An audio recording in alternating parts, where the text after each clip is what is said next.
नमस्कार हजुरहरू सम्पूर्णलाई स्वागत छ हाम्रो युट्युब च्यानल सेयर मार्केटिङ नेपालमा। मनोकामना इन्जिनियरिङ हाइड्रो पावरले साउन 28 गतेदेखि आइपिओ निष्कासन तथा बिक्री खुल्ला गरिरहेको छ। अनि हामी आजको यो भिडियोमा त्यसै कम्पनीको आइपिओको एनालाइसिस गर्न जाँदैछौँ।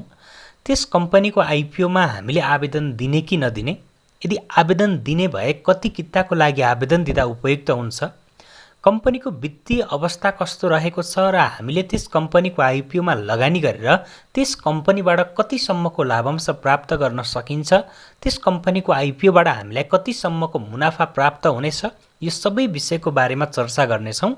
अनि आइपिओ निष्कासन गरिसकेपछि कम्पनीको नेप्सेमा सूचीकृत हुँदै गर्दा कम्पनीको पहिलो कारोबार कतिदेखि कतिसम्मको रेन्जमा हुनेछ र सेयर बजारमा कतिसम्म मूल्य पुग्न सक्ने सम्भावना रहन्छ, त्यसको बारेमा पनि जानकारी दिनेछौँ।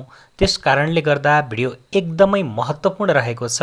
हजुरहरूले कहीँ कतै स्किप नगरिकन अन्तिमसम्म हेर्नुहोला। अनि यस्तै विषयवस्तुमा आधारित अन्य भिडियोहरू हेर्नको लागि हाम्रो च्यानललाई सब्स्क्राइब गरी साइडमा रहेको बेल आइकनलाई पनि क्लिक गर्न नभुल्नुहोला, जसको कारण हामीले अपलोड गरेको भिडियो सबैभन्दा पहिले हेर्न र सुन्न सक्नुहुन्छ। आउनुहोस् अब हामी आजको विषयवस्तुतर्फ नै लागौँ।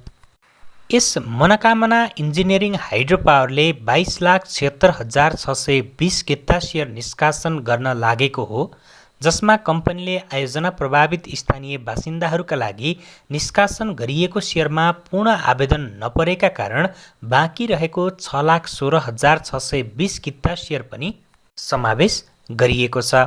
कम्पनीले 2% अर्थात् 40,000 किता सेयर आफ्ना कम्पनीका कर्मचारीहरूको लागि सुरक्षित गरेको छ भने 5% अर्थात् 1 लाख किता सेयर यसले सामूहिक लगानी कोषहरूको लागि सुरक्षित गरेको छ।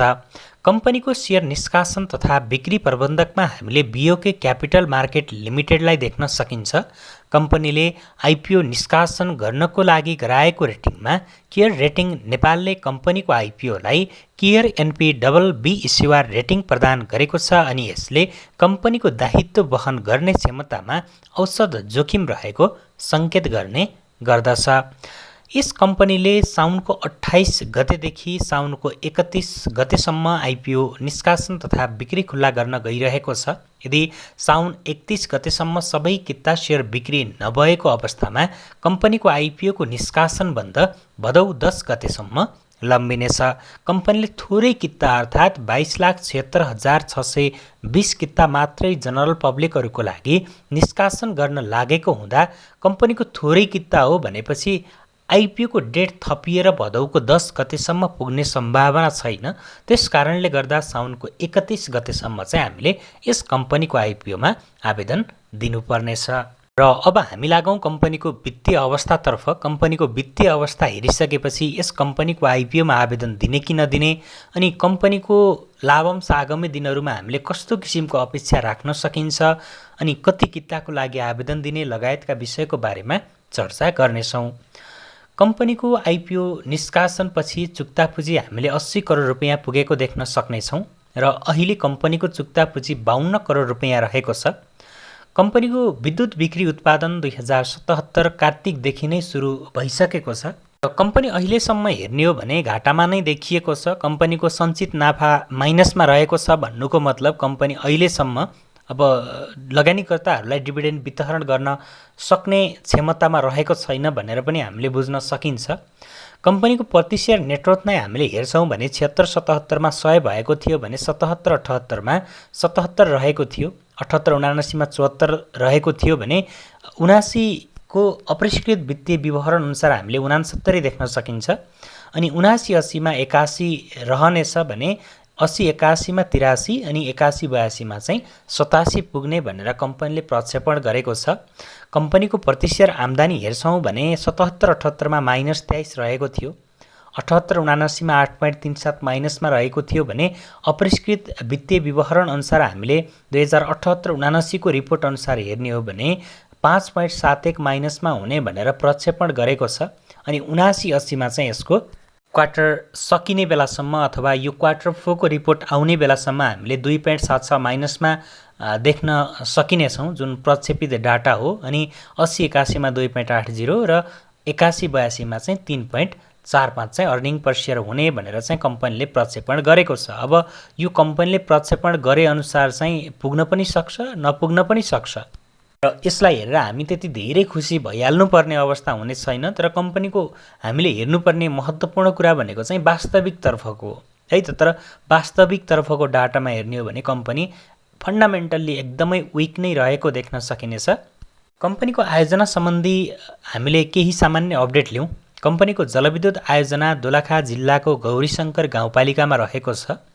कम्पनीले प्रवर्धन गरिरहेको 5 मेगावाटको घट्टेखोला जलविद्युत आयोजनाको कुल अनुमानित लागत 1,39,35,75,000 रुपैयाँ रहेको छ भने प्रति मेगावाट कुल अनुमानित लागत 27,87,15,000 रुपैयाँ रहेको छ।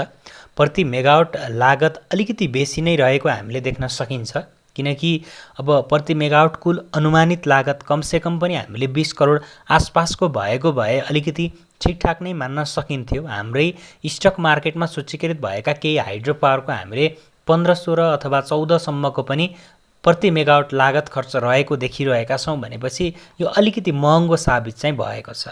त्यसकारणले गर्दा कम्पनी 2077 देखि नै विद्युत उत्पादन गर्दै आइरहे तापनि कम्पनी चाहिँ अहिलेसम्म के भएको छ त फाइदामा चाहिँ रहेको छैन, नोक्सानमा नै रहेको छ भनेर हामीले बुझ्न सकिन्छ। हुन त अब त्यस्तो धेरै सानो हाइड्रो पावर प्रोजेक्ट पनि होइन, किनकि 5 मेगावाट क्षमताको हो हैन। हाम्रोमा त्यही 1 मेगावाट 2 मेगावाटसम्मको पनि हाइड्रो पावरहरू सूचीकृत रहेका छन् भनेपछि त्यस्तो ठुलो पनि होइन, सानो पनि होइन। कमसेकम पनि हामीले 20-22 सम्मको चाहिँ देख्नु पर्थ्यो, तर अलिकति प्रति मेगावाट लागत खर्च चाहिँ बढिरहेको अनुमान गर्न सकिन्छ।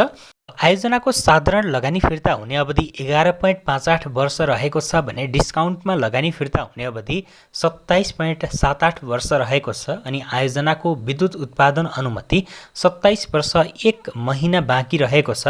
अझै 27 महिना बाँकी रहेको छ भने आइपिओबाट प्राप्त पुँजीको प्रयोग चाहिँ कम्पनीले विभिन्न बैंक तथा वित्तीय संस्थाहरूबाट लिएको ऋण तिर्नको लागि प्रयोग गर्नेछ।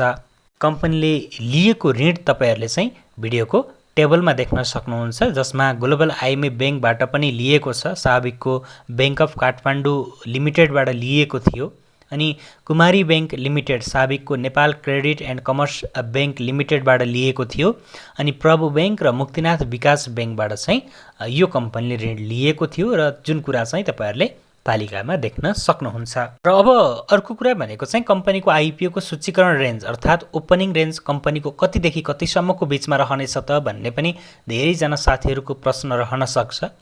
कम्पनीको आइपिओलाई पहिलो कारोबारको लागि नेप्सेले 74 रुपैयाँदेखि 222 रुपैयाँसम्मको ओपनिङ रेन्ज दिन सक्ने सम्भावना रहेको छ, किनकि नेप्सेले सूचीकरण रेन्ज दिँदै गर्दा अडिटेड रिपोर्टको नेटवर्थको 3 गुणासम्म चाहिँ रेन्ज तोक्ने गर्दछ। त्यसैको आधारमा चाहिँ हामीले 74 देखि 222 सम्मको चाहिँ ओपनिङ रेन्ज पाउने सम्भावना देख्न सकिन्छ। र अब कम्पनीको फन्डामेन्टल हेर्दै गर्दा अब मलाई त त्यति राम्रो अथवा त्यति उत्कृष्ट लागेन। कम्पनीको फन्डामेन्टल त्यति धेरै उत्कृष्ट रहेको छैन भनेपछि हामीले बोनस सेयर पनि आगामी 2-3 आर्थिक वर्षसम्म यसबाट आश नगर्दा पनि हुने देखिन्छ। आश गर्न पनि सकिँदैन बोनस सेयर 2-3 आर्थिक वर्षमा। अब त्यस कारणले गर्दा जो साथीहरू बोनस खान चाहनुहुन्छ अथवा जो साथीहरूले राम्रो डिभिडेन्डको आश गर्नुहुन्छ भने तपाईँहरूको लागि सेकेन्डरी मार्केटमा कारोबार भइरहँदा पनि यो कम्पनी बाईको लागि तपाईँहरूको लागि उचित नहुन सक्छ। अब ट्रेडको लागि तपाईँहरूको लागि चाहिँ एउटा राम्रो स्टक हुन पनि सक्छ भोलिका दिनहरूमा गएर।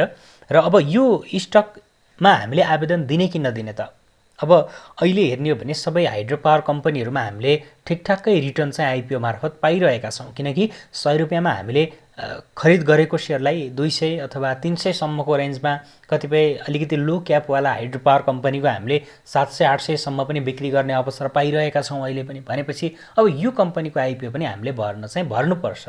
10 किताको दरले आवेदन दिने, तर त्यो प्राप्त गरिसकेपछि हामीले लङ टर्ममा यसबाट राम्रो प्रफिट निकाल्न नसकिने भएको हुनाले त्यसलाई चाहिँ हामीले तत्कालै अर्को सेक्टरको अथवा यही हाइड्रो पावर सेक्टरको पनि अझ राम्रो कम्पनीमा सिफ्ट हुन पनि सकियो, होइन भने हामीले अर्को सेक्टरमा चाहिँ अलिकति राम्रो स्टकमा सिफ्ट हुँदै गर्दा चाहिँ त्यो कम्पनीबाट अझ राम्रो र अझ धेरै रिटर्न चाहिँ हामीले प्राप्त गर्न सकिने अवस्था चाहिँ रहन्छ। त्यसकारणले गर्दा 10 किताको दरले आवेदन दिनुस्। धेरै आवेदन दिन जरुरी पनि छैन, किनकि यो पछाडि लगत्तै अर्को कम्पनीको आइपिओ खुल्दैछ प्रिमियममा भनेपछि 10 किता आवेदन दिने पर्यो भने त्यसलाई के गर्ने त हामीले राम्रो प्रफिट आएको बेलामा चाहिँ बिक्री गरेर अर्को कम्पनीमा शिफ्ट हुने है त।